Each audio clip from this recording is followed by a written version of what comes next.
Hello viewers, আসসালামু আলাইকুম। বিশেষ একটা সতর্কবার্তার লাগে আপনাদের কাছে যুক্ত হইলাম। তো বহিরাগত যারা আছেন, মানে সিলেটের বাইরে যারা আছেন বা সিলেটের ভিতরে যারা আছেন, আপনার কদমতলী বাস স্ট্যান্ড থেকে শহরের ভিতরে যে কোনো অঞ্চলে বা যে কোনো এলাকায় যখন যাইবা, তখন দেখবা সিএনজি এখানে আছে।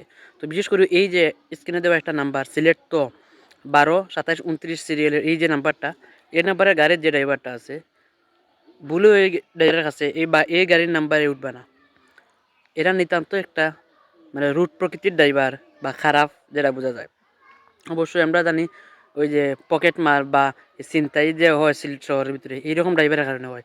আর আমার সন্দেহ একবারে কারেক্টলি যে এই ড্রাইভারটাই এইসবের সাথে যুক্ত আছে। কারণ আমি গতকালকে উঠতে আইছিলাম রাত্রে প্রায় 8টার পরে কদমতলী বাস স্ট্যান্ড থেকে। সেম রকম ব্যবহার আছে। ফোনে বারবার কার সাথে কথা কয়, বিভিন্ন ভঙ্গিমায় কথা কয়, কথা কইয়া মানুষে ইয়ে করে।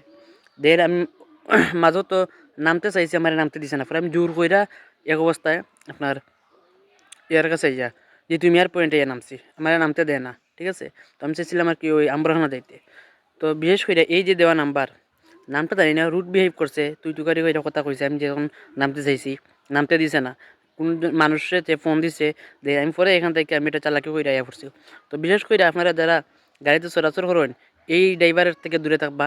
আর বিশেষ করে এই যে আপনার স্ক্রিন দেওয়া যে নাম্বার আছে, গাড়ির নাম্বার, অ্যাভয়েড করে চলবা। এই লোকটার অ্যাভয়েড করে চলবা। এইরকম যত গাড়ি আছে আপনারা অ্যাভয়েড করে চলবা, জনসম্মুখে সবার তুলে ধরবা।